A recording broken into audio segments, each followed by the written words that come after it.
Es el egipcio un pueblo singular. Herederos de las más profundas tradiciones, su vida actual se centra en buscar su sustento diario, sacar su familia adelante y conseguir para sus seres queridos lo mejor que el futuro les ofrece en forma de esperanza. Los actuales habitantes del Nilo son supersticiosos. Su mirada está atenta a todos los presagios que aparecen a su alrededor, intentando interpretar los augurios para que la suerte les sea propicia. Un ejemplo.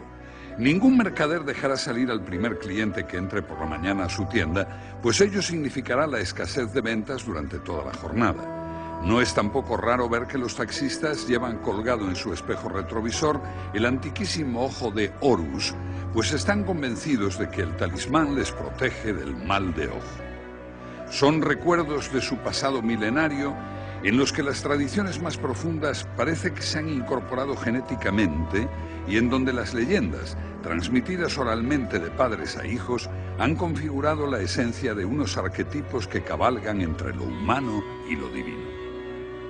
Las nuevas modas en su forma de vestir, los medios técnicos que el progreso aporta e incluso el culto a un dios nuevo que desterró a los antiguos, no ha cambiado la forma de ser de estas gentes, cuyos antepasados estudiaron las fuerzas de la naturaleza, comprendieron la necesidad de mantener el orden cósmico y basaron su vida en la interrelación del hombre con la naturaleza del cosmos. De aquella antigua religión, practicada durante más de 3000 años, queda algo más que el recuerdo, y de aquellos sacerdotes magos quedan los ecos de su magia. La cultura egipcia nutrió de conceptos a la griega y a la romana, e incluso parte de su cultura puede encontrarse en nuestra propia civilización actual. Egipto era un don del Nilo. Sin embargo, antes del nacimiento del río y antes de que los primeros rayos de sol inundaran sus orillas, se había producido la creación. El dios Atum-Ra, que había permanecido sumergido en las aguas primordiales, el Num, se masturbó e ingirió su propia semilla de vida, pariendo a Shu, el aire, y a Tefnut, la humedad. Esta pareja concibió a otros dos dioses, Geb, la tierra, y Nut, el cielo. Esta segunda pareja fueron los padres de Osiris, Isis, Set y Neftis, y de la unión de Osiris y de Isis nació Horus. El orden alterado del océano primordial había cumplido su propósito. Lo que estaba arriba se manifestó también abajo, y esa armonía debía ser mantenida por los gobernantes de Egipto, porque todo procedía de lo perfecto y, por tanto, el equilibrio no podía ser alterado. El faraón, como máximo responsable de la unión mística con los dioses, no se limitó para conseguir sus fines con las pobres herramientas humanas, sino que esgrimió el poder de la palabra.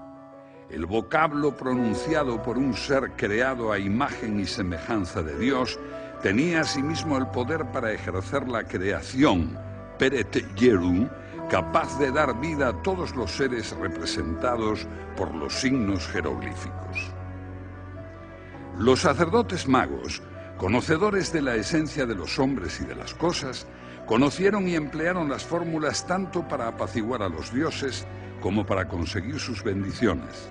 Se crearon los ritos, se perfeccionaron las liturgias, y el poder tanto del faraón como de la casta sacerdotal que actuaba en su nombre se erigió como directriz de los caminos a recorrer por una civilización que atribuyó su progreso a la magia. Lo que no se puede separar, como hacemos en el mundo moderno, es el concepto de sacerdote del concepto de mago o el concepto de médico. En Egipto todo era uno. El concepto es de persona que sabe, que tiene una formación en los templos, en la Casa de la Vida, durante 40 años, y esa persona que sabe, manipula, utiliza y conoce la magia y la sabiduría, la utiliza de formas diferentes, no solo para actuar con ella en grandes actos litúrgicos de mantenimiento del orden cósmico, sino a nivel particular también como gran médico o como gran sacerdote mago que mantiene pues la estabilidad de las fuerzas psicológicas, cósmicas, sociales o incluso la lucha contra los demonios de la enfermedad. En el antiguo Egipto no existió nunca distinción entre la religión, la ciencia y la magia, ya que los tres conceptos eran manejados por los mismos personajes. Los magos operaban con dos conceptos básicos, dos palabras mágicas que tanto su pronunciación como su simbolismo avalaban su importancia. Una era el Eka, el poder mágico, el conocimiento de lo invisible y de lo no concreto. La otra palabra era Ahu, concepto que equivalía al poder sobrenatural para manejar las fuerzas. Juntos, el Eka y el Ahu constituían la herramienta para crear o defenderse de cualquier agresión externa. Para nosotros, occidentales del siglo XXI, es difícil entender estos conceptos. Nuestra idea de la magia está comprometida por aspectos negativos y está clasificada más cercana a la superchería que a la ciencia. Pero no siempre fue así.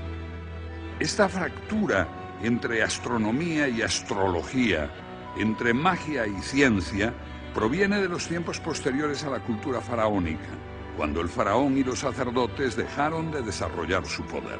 En el mundo antiguo, la magia y la religión son muy serias, tanto como la astrología o la astronomía. Esta evolución de una formación, digamos, universitaria que duraba 40 años, a lo que ahora es, en mucho sentido, y que me perdonen los grandes profesionales de la magia, que conozco a bastantes, en superchería o engaño o venta de falsas esperanzas, deriva de la amortización. ¿Cuándo se produce esta amortización o desamortización? El sacerdote egipcio estaba mantenido, tenía un ocio, podía dedicarse a su ciencia. Cuando Alejandro Magno invade el imperio persa, se destruyen muchos templos en época helenística, salen a ganarse la vida personas sin formación que tienen, entre comillas, que engañar. La magia no es algo cotidiano, no es algo que tú puedas comprar en un mercadillo. La magia no la tiene todo el mundo. Hay que estar muy bien formado para que una fórmula mágica funcione. Tú puedes decir abracadabra y no te funciona, pero si sabes cuándo lo tienes que decir, cómo y qué tono de voz tienes que utilizar, la fórmula funcionará. ¿Me explico? Es decir, si tú tienes el momento adecuado, la formación adecuada, el estudio adecuado, bailarás ballet o pegarás saltos por la calle. No es lo mismo un magnífico bailarín que un señor que pega saltos sin formación. No es lo mismo un gran pianista que interpreta a Mozart que una persona que sabe el do, re, mi, fa, sol. Esa es la diferencia entre un gran mago y una persona que se gana la vida aporreando el piano en una esquina. Esta profusión de mercaderes de la magia fue en aumento a la vez que disminuía la influencia de la religión faraónica. Hasta entonces, la transmisión de los rituales mágicos se había realizado de maestros a alumnos tras las consiguientes etapas de iniciación. El periodo de aprendizaje total para llegar a ser un sacerdote mago podía durar hasta 40 años en las llamadas casas de la vida adscritas a los templos. Pero precisamente por ello, por ser las fórmulas secretas, cualquier personaje aprovechaba la decadencia de los cultos egipcios y la liberalización de los preceptos y podía salir a la calle con cualquier liturgia que le permitiera convencer a los supersticiosos congéneres y venderles alguna pequeña ración de protección. El resultado final todos lo conocemos. Los conocimientos científicos fueron a parar a pequeños grupúsculos que intentaron mantener en su sociedad secreta parte del saber antiguo, mientras que en la calle proliferaron todo tipo de cuentistas y mercaderes de los más variopintos beneficios mágicos.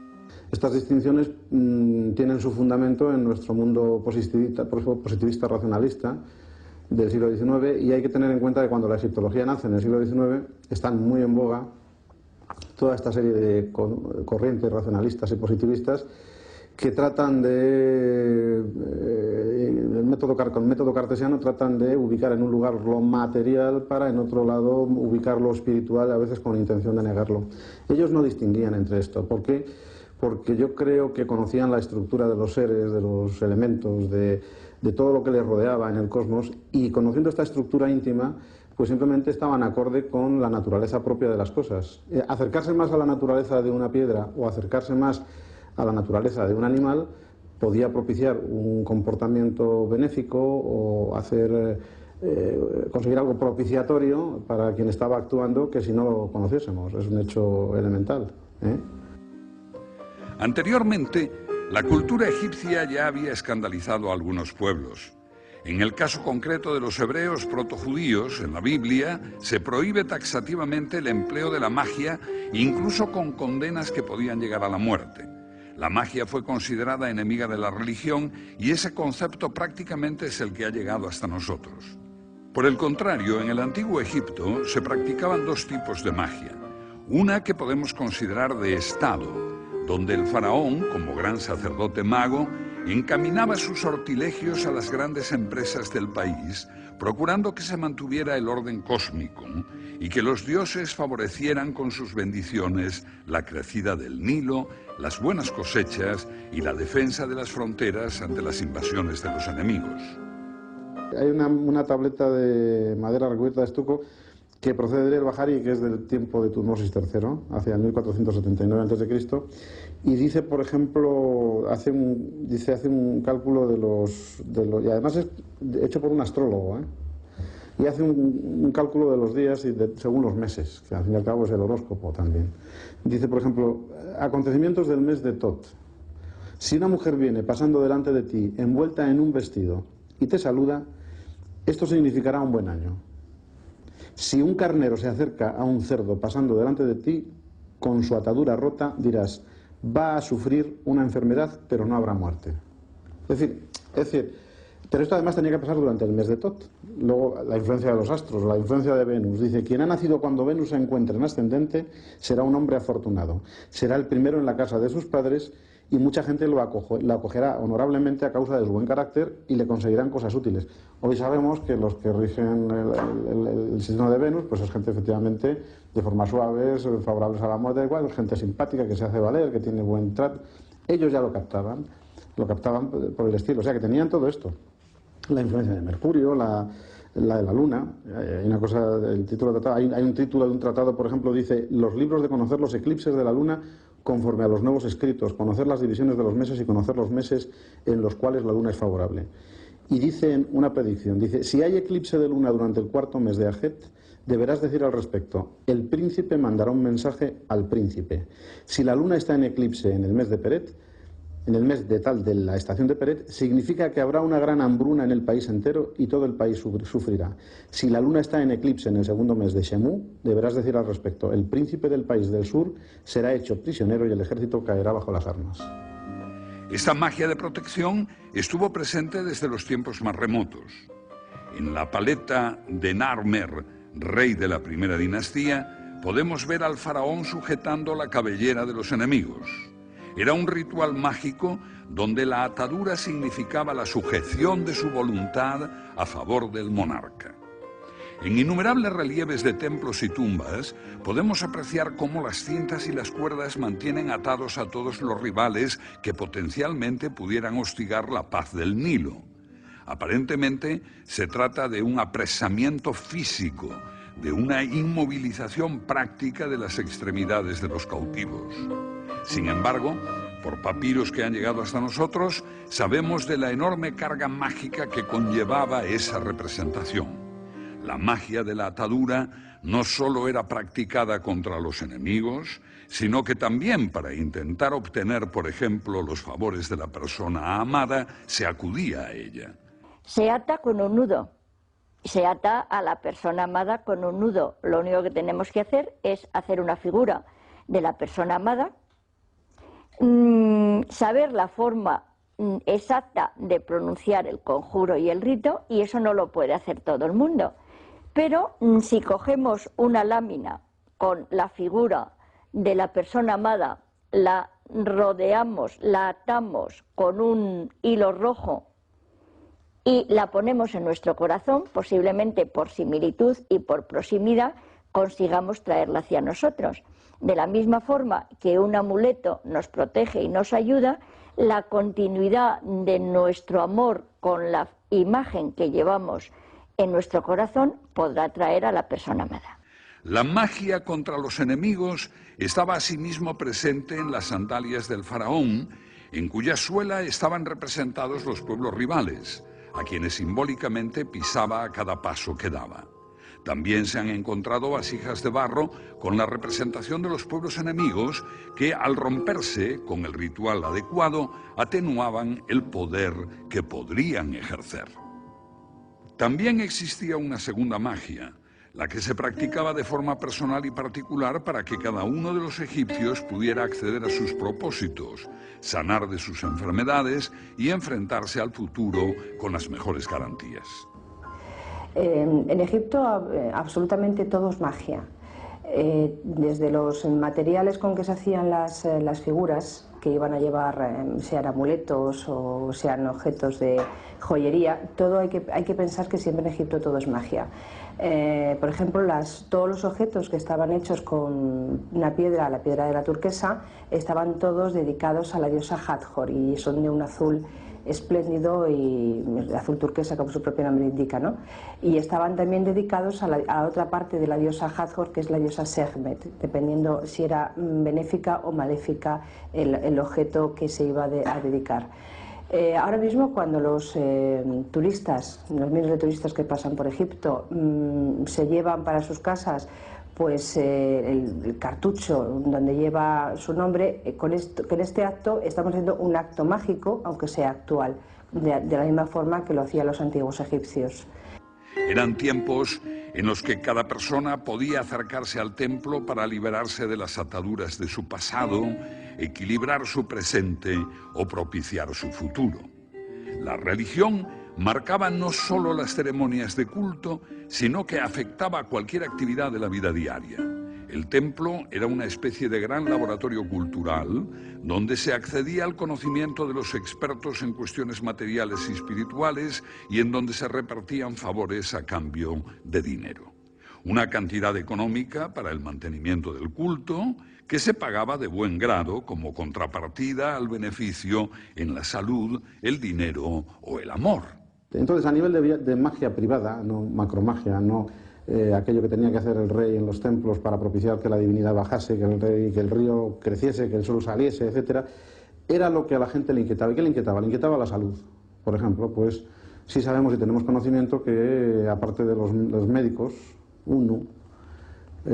pues había otros sacerdotes, que eran los sacerdotes de esa Sekhmet, que estaban más cerca del curandero que del médico en nuestros términos actuales, porque eran gente que, aun conociendo las medidas profilácticas que había que tomar y teniendo conocimientos de medicina, pues sin embargo acudían mucho más a la conjuración de la diosa Sekhmet, que pensaban que era la que podía propiciar, o sus enviados más bien, las flechas de Sekhmet, los que eran los que enviaban las enfermedades. Entonces, esta es una de las cosas. Otras cosas que les inquietaban, pues por ejemplo, eran los amores. Pues evidentemente había conjuros para conseguir que la persona a la que tú querías y ella no te quería, pues que te quisiera a ti.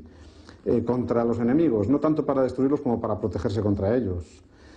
Otra preocupación constante de Egipto es, desde luego, el problema de las picaduras y mordeduras de serpientes, de escorpiones y de este tipo de animales, que son muy frecuentes y eran muy frecuentes allí.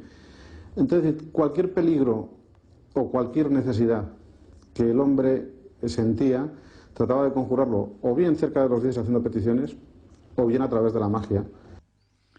Los fastuosos rituales, las grandes concentraciones de peregrinos en épocas señaladas y los multitudinarios festejos para la advocación de cualquier dios estaban impregnados de magia. Se pretendía activar los poderes ocultos para conseguir los grandes fines sociales. Los sacerdotes magos, a la par que científicos, mantenían y alimentaban las dudas en la población sobre un futuro incierto, gestionando con ello todo tipo de liturgias propiciatorias. La fiesta de Opet era situada en el calendario anual justo antes de que se produjera la crecida del Nilo, dando origen a la creencia popular de que los rituales mágicos celebrados en el templo de Karnak habrían servido para que los dioses otorgaran sus bendiciones en forma de agua. La magia en el antiguo Egipto era una práctica democratizada. Es cierto que los amuletos y los talismanes que portaban en vida o en muerte los faraones estaban fabricados con oro y piedras preciosas, mientras que los encontrados en tumbas humildes fueron de madera y de cerámica, pero todos tenían el mismo significado y todos pretendían actuar con idéntico destino. Al mal de ojo, como tenemos en este grabado antiguo, se le ataca para romper su poder. Se le ataca con puñales, con cuchillos, con horcas, le atacan los animales que tienen poder, como el escorpión o la serpiente, o también podemos anularlo. Le anulamos cortando la mirada mágica. La única forma que tenemos para cortar la mirada mágica es taparle los ojos al mago. Lo rompemos o le enseñamos el pompis. O le enseñamos el falo, le enseñamos las partes sexuales. Esto es un falo de cristal de roca que si se lo enseñamos a un mago le vamos a asustar, le vamos a sorprender, le causamos un desconcierto, le desconcentramos, deja de mirarnos mal y podemos huir. Ese es el significado que tiene también el ponerse un amuleto del ojo mágico. O le enseñamos los amuletos fálicos o le enseñamos el pompis, como en esta figura que permanece en los belenes, se llama caganet en Cataluña, es una figura popular que ha permanecido en la magia popular sin saberse su significado. Se utilizaba tanto en Egipto como en Grecia, como en todo el Próximo Oriente, como también en Roma. Los amuletos eran objetos naturales, de origen animal, vegetal o mineral, a los que se atribuía una serie de poderes. Por otro lado, los talismanes eran también objetos, pero en este caso fabricados con una forma, unos colores, una finalidad precisas, partiendo de una materia prima natural, o bien empleando materiales prefabricados como vidrio o cerámica. Esto es el lapislázuli. Si utilizamos el lapislázuli solamente como piedra natural, sin forma, sería un amuleto. Si yo le doy la forma de huevo como este que tengo en la mano, es una piedra mágica que en función de su poder mágico como lapislázuli significa vida, pero he reforzado esa forma de mágica con la forma de huevo, que todavía significa más eternidad, vida o continuidad de la vida mágica. Normalmente se pone un huevo en las tumbas para significar esa continuidad de la vida que significa un huevo y la inmortalidad. Si lo reforzamos con la piedra, tenemos una piedra mágica o amuleto de lapislázuli en forma de huevo que significa inmortalidad. Todos ellos eran sometidos, tras su elaboración, a una serie de rituales mágicos para otorgarles vida. Es por ello por lo que los antiguos egipcios, e incluso nosotros mismos, cuando nos enfrentamos a alguna estatua original, sentían que la figura de piedra estaba viva, con comportamientos idénticos al dios que representaban. Todas estas, a veces mucha gente vemos que pasa por Egipto y va a ciertos templos invocando los antiguos dioses. Y como no sabemos realmente qué es lo que hacían con esas invocaciones, porque las piedras se cargaban de una forma mágica, y las piedras de los templos muchísimo más por la cantidad de rituales que diariamente se hacían allí, todos estos templos siguen estando cargados, aunque ahora mismo ya no se sigue haciendo el culto. De esta forma, cuando mucha gente pasa por Egipto y va, por ejemplo, a la capilla del templo de la diosa Sekhmet, que está en Karnak, y empieza a hacer allí ciertos rituales, ciertos cánticos, le llevan incienso, como yo he visto en algunas ocasiones, a mí realmente se me ponen los pelos de punta, porque realmente esa estatua sigue estando cargada y si la estás dando con estos rituales que la gente no sabe muy bien qué hace, la estás dando fuerza de nuevo. Y claro, después salen del templo, se les tuerce los tobillos, se les pierde las maletas, en fin, que a verlas haylas, ¿no? Y con esas cosas hay que tener muchísimo cuidado. Según los sacerdotes egipcios, en documentación que nos ha llegado por los jeroglíficos de tumbas y papiros, la magia funcionaba siguiendo dos principios básicos. El principio de contigüidad afirma que cualquier acción sobre una parte afecta al todo. Por ello, si aplicamos la magia sobre la prenda de un individuo, sobre un pelo o una uña de él, afectaremos a toda la persona. La representación en un muñeco y las acciones a las que podemos someterle tendrían como resultado las mismas acciones en cuerpo físico o espiritual. El otro concepto es el principio de similitud, según el cual lo positivo llama a lo positivo, lo negativo a lo negativo y cualquier cosa atrae a su semejante. Un ritual que tuviera la presencia de un trozo de hierro, que simbólicamente representa al planeta Marte, alimentaría el ardor guerrero de los combatientes ante la batalla y les protegería de las armas de este material esgrimidas por sus enemigos. También se empleaba la magia utilizando como talismán la figura de un escorpión que simbolizaba la protección de la diosa Selkis, precisamente para evitar la mordedura del animal. El talismán llevaba la fuerza aplicada a la materia, otorgada por ceremonias impartidas por los grandes sacerdotes. De igual forma que el sonido se transporta por las ondas, incidiendo con fuerza en el lugar donde chocan, que en ocasiones produce hasta la rotura de cristales, los jeroglíficos significaban la concreción de la magia de la palabra. Pronunciar la palabra vida implicaba una invocación a la vida. La palabra equilibrio debía producir tras su pronunciación un estado de justicia.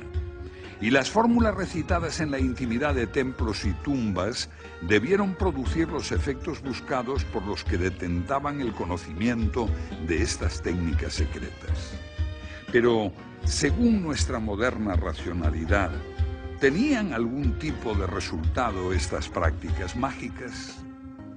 Yo, en este sentido, quiero decir públicamente que creo en esos poderes porque además los he visto utilizar y yo he utilizado algunas veces empíricamente algunas formas de magia y puede funcionar. Entonces, lo que sí digo siempre es que hay que tener mucho cuidado como uno toca la flauta, como el burro de la fábula, no sea que tenga por casualidad funcione y abramos la puerta con un ábrete sésamo que luego no podemos cerrar. Alrededor de la magia, los magos desarrollaron una prolija colección de complementos donde algunas recetas recogían la mezcla de diferentes productos que, convenientemente combinados, conseguían los fines para los que fueron creados. Por ejemplo, una poción amorosa. Coge un poco de cabello afeitado de la cabeza de un hombre que haya muerto de muerte violenta. Junta los cabellos con 7 granos de cebada que hayan sido enterrados en la sepultura de un hombre muerto. Los mezclas con 10 OIP, que es una medida, a veces con 9, de semillas de manzana. Agrega a todo ello sangre de un gusano de un perro negro, con un poco de sangre de tu segundo dedo, el del corazón de tu mano izquierda, y con tu esperma. Mézclalo todo junto y ponlo en una taza de vino a la que agregarás 3 utej de los primeros frutos de la vendimia, antes de que los hayas probado y antes de que los hayan recogido. Pronuncias esta invocación 7 veces y haces que la mujer lo beba. Atas a tu brazo izquierdo la piel del parásito, ya dicho, con una banda de visus, que era un tejido. Existen papiros que recogen algunas de estas pócimas que tanto los antiguos sacerdotes como los actuales investigadores del tema esconden para que sus propiedades no estén al alcance del neófito, que podría ser el primer afectado por un uso desconocido o inadecuado. De cualquier forma, aparte de los grandes sortilegios realizados en la intimidad por los magos, existía una gran cantidad de objetos de uso popular cuya utilización era masiva tanto en vida como en muerte, teniendo en cuenta el singular concepto religioso egipcio que desestimaba la muerte y la vida en la tierra era solo el preámbulo para la existencia en el más allá, en el reino de Osiris. Los vínculos de la realeza egipcia con la trascendencia se manifiestan a través de sus símbolos de poder. Los faraones del antiguo Egipto emplearon un gran número de emblemas cuyo simbolismo relaciona el poder real con la religión y con la magia. Las coronas de los reyes eran también atributos de los dioses, con quienes compartían su utilización. Además de ser emblemas del poder, atraían a los monarcas los favores y la protección de las divinidades con las que cada corona estaba asociada. La corona blanca estaba vinculada con Nekhbet, la diosa buitre, protectora del sur de Egipto. Los egipcios la vincularon a las estrellas y en especial a la constelación de Orión. La corona roja estaba asociada a la diosa Neit, protectora del Alto Egipto. Tenía forma de cazoleta unida a una especie de mango vertical que se asemeja a las antenas de una abeja, animal que representaba el norte de Egipto. La doble corona, o Sekhmeti, unía ambas fuerzas y era indumentaria habitual del dios Atum. Sobre la frente de los faraones descansaba otro símbolo mágico vinculado con el poder, el ureo.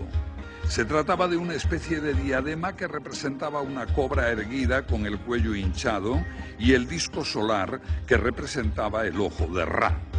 Los egipcios asemejaban al ureo con una llama, ya que se atribuía a la cobra el poder de lanzar fuego con la mirada para destruir a los enemigos de Egipto. Algunos faraones, como Ramsés II o Tutmosis III, fueron representados eliminando a sus combatientes con el poder de este símbolo. Los cetros que emplearon los faraones en el antiguo Egipto estaban emparentados con las varas mágicas y encerraban un enorme simbolismo mágico religioso. El cetro Heka toma su nombre del propio concepto mágico y emparenta al faraón con el propio dios Osiris, quien sostiene este bastón en su reino. Este bastón de mando, semejante a un cayado de pastor, era un símbolo de autoridad. Su signo jeroglífico significaba reinar. De un modo simbólico, reconocía la labor del faraón como guardián de las gentes del Valle del Nilo. Solía usarse junto con el flagelo en coronaciones y rituales mortuorios. El flagelo era otro de los grandes signos de la realeza y estaba vinculado con la protección. Era una vara de la que pendían 2 hileras de abalorios, un instrumento simbólico del faraón para ahuyentar a los enemigos de Egipto. El cetro Uas atraía la prosperidad a los faraones y simbolizaba la unión del poder real con el poder divino. Es posiblemente uno de los amuletos reales más antiguos de Egipto. En un extremo de su vara vemos una orca y en el otro una estilizada cabeza de un animal parecido al perro. Su símbolo jeroglífico significaba la palabra vida, representando el renacimiento del faraón en el reino de los muertos. Las profundas raíces de la magia en Egipto trascendían con mucho las diferencias sociales y por ello encontramos símbolos mágicos tanto en la monarquía como en la nobleza y también en las clases populares, que podemos estudiar a través de los talismanes y amuletos, muchos de los cuales aún se emplean en nuestros días. Un amuleto es cualquier objeto natural empleado para apartar el mal y atraer el bien, y encontramos un gran número de ellos en la tierra de los faraones desde las épocas más remotas. Los más antiguos estaban hechos de esquisto verde. Algunos de ellos eran representaciones de animales elaborados para la protección de los difuntos en sus tumbas y se colocaban sobre el pecho de la momia para ayudarles a renacer en el más allá. También encontramos desde tiempos muy remotos amuletos en el mundo de los vivos, especialmente vinculados con la medicina. Los habitantes del Valle del Nilo tenían por costumbre llevar consigo alguna representación de la zona de su cuerpo que les causaba una dolencia, creyendo que esta práctica ayudaría a su curación. A lo largo de la historia egipcia existió una gran variedad de amuletos, muchos de los cuales conocemos a través de los vendajes de las momias, sobre los que eran colocados como ayuda al renacimiento del difunto. La elaboración de estos símbolos mágicos dependía de las posibilidades económicas de su propietario, por lo que encontramos una enorme variedad de materiales que van desde la arcilla hasta el oro. Aunque nada era fruto del azar, cada metal, cada piedra, cada color eran combinados minuciosamente, transmitiendo cada uno de ellos un significado distinto. De todos los amuletos del antiguo Egipto, el Ankh es sin duda el más conocido. Era el símbolo de la vida, del aliento vital. Tengo aquí un ejemplar comprado en Egipto. Es solamente el signo jeroglífico que significa vida. Es decir, si tú crees que esto es una pila que produce vida, obviamente lo llevarás siempre, o te lo pones colgado al cuello, o lo pones a la momia, o se lo pones al faraón o a los dioses en la mano. La palabra vida, exhibida continuamente, está produciendo continuamente vida. Si esto lo cargas de vida, es una pila que te está produciendo el efecto vida, vida, vida, vida continuamente. Si se lo pones a un difunto, estás diciendo que ese difunto no está muerto, sino que está cargado con la energía de la pila voltaica que tienes en la mano, que es el amuleto que significa vida. El escarabeo fue otro de los amuletos más utilizados y aún se emplea en la actualidad como símbolo de buena suerte. Los escarabajos en el antiguo Egipto estaban relacionados con el dios Khepri, que representaba el sol naciente, y que cada noche deben morir para renacer al día siguiente. Por ello simbolizaban el renacimiento y la regeneración. Como símbolo de resurrección, se colocaban en el interior de las momias, ocupando el lugar del corazón del difunto. Un dios que tuvo una gran importancia, porque era el encargado diariamente de que el dios Ra, el dios Sol, naciera. Para los antiguos egipcios, el día de mañana no era una cosa que, como nosotros hoy en día entendemos, va a suceder, sino que todo dependía de que el dios, que diariamente moría cuando se ponía por el horizonte, pues pasara una serie de pruebas por los mundos de ultratumba, por el mundo oscuro, y vencer en su pelea con la serpiente Apophis para volver a nacer al día siguiente. Todo este deambular nocturno está recogido en los famosos llamados textos de las pirámides, donde vemos el libro de las horas, el libro de las puertas, el libro de la Duat, el libro de los muertos. Pues bien, Khepri, el escarabajo, es el que ayuda a Ra a nacer. Hoy en día todos los turistas que visitamos Egipto, cuando compramos escarabajos como este para regalar a nuestros amigos, lo que le estamos diciendo es que gracias a este talismán es posible que todos sus ilusiones, que todos los propósitos, que todos los proyectos que estén en el futuro se puedan llevar a cabo en buen fin. Proyectos tanto sentimentales como emocionales, incluso también, por supuesto, proyectos relacionados con la parte profesional y con el dinero. Un escarabajo que ocupaba la parte del corazón de la momia era el encargado del renacimiento y, por tanto, sería el encargado de que todo lo que deseamos en la vida se nos pueda cumplir. También vinculado con la resurrección encontramos el pilar Djet, que es el signo de Osiris por excelencia, ya que representaba su columna vertebral. Este símbolo protege a los vivos mágicamente de la muerte y ayuda a los difuntos en su viaje hacia la otra vida. El pilar Djet también estuvo relacionado con la monarquía, siendo un símbolo de estabilidad y continuidad del poder. Otro de los amuletos más populares del Egipto faraónico fue Uludhat, más conocido como Ojo de Horus. Este talismán era un signo de protección contra el mal de ojo, además del más importante amuleto para la fuerza, la vitalidad y la salud. También actuaba como protector de ultratumba para los difuntos.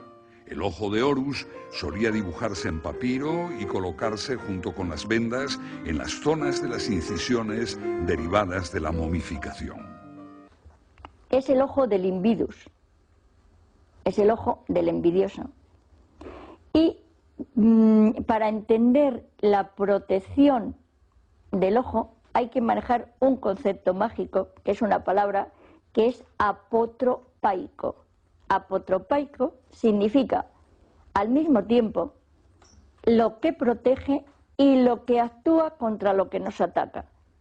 Entonces, en este sentido, este amuleto que yo llevo colgado al cuello ataca a quien me quiere hacer daño y me protege de los que me quieren hacer daño a mí.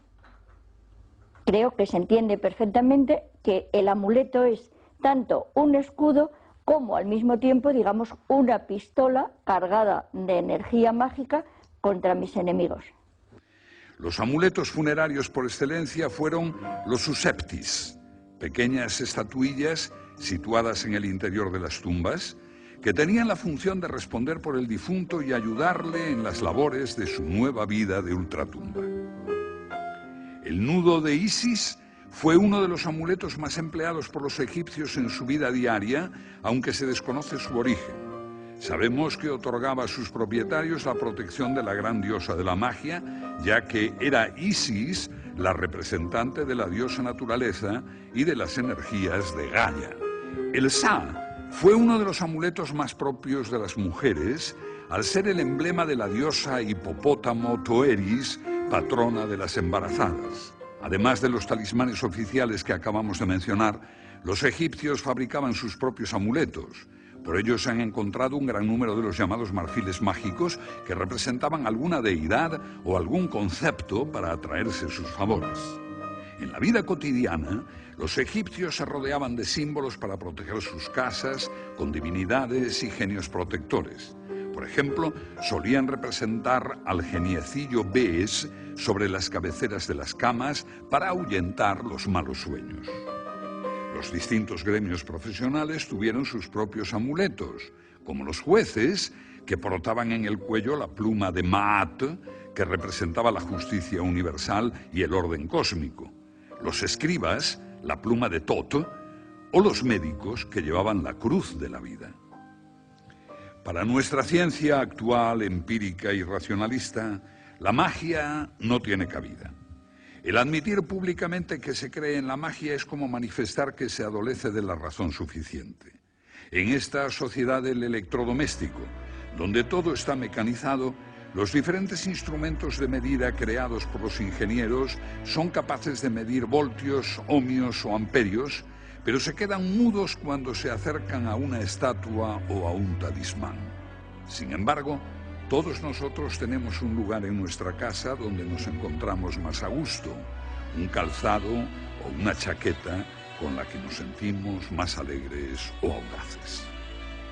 Aunque nuestra mente no sepa explicarlo, todos hemos tenido en nuestra vida rachas de buena o de mala suerte, e incluso hemos abandonado en ocasiones la idea de la casualidad cuando hemos interpretado que quizá nuestro futuro haya podido ser manipulado por alguna acción anterior. Yo creo que no hemos perdido la magia. El problema es que se tiene tanto miedo a la magia que creemos o queremos decir que no existe, pero la magia está ahí y la estamos utilizando todos los días. El egiptólogo no puede ser un coleccionista de piedras, no coleccionista, quiere decir un recolector, un señor que hace inventario de inscripciones. Sí, eso está muy bien, porque eso es necesario, pero hay que regenerar el alma egipcia, hay que recuperar ese mensaje. Esa es la labor, yo creo, del egiptólogo, es la que debe ser, a través del otro. Entonces, reflexionando en estos puntos, como en la religión, como en otros tantos, acabas haciéndote una idea de cómo pudo ser aquello de verdad. Son los mundos de lo absurdo, de la superstición, de la magia. Son terrenos en los que nos encontramos a disgusto porque no los comprendemos. Pero algo dentro de nosotros nos indica que están ahí. Y posiblemente tengamos que recurrir a los antiguos para entender muchas cosas que desconocemos de nosotros mismos y de las fuerzas sutiles que se mueven a nuestro alrededor, con el desconcierto que nos produce la posibilidad de que, además, puedan ser manipulables, como afirmaban los antiguos sacerdotes del Egipto faraónico.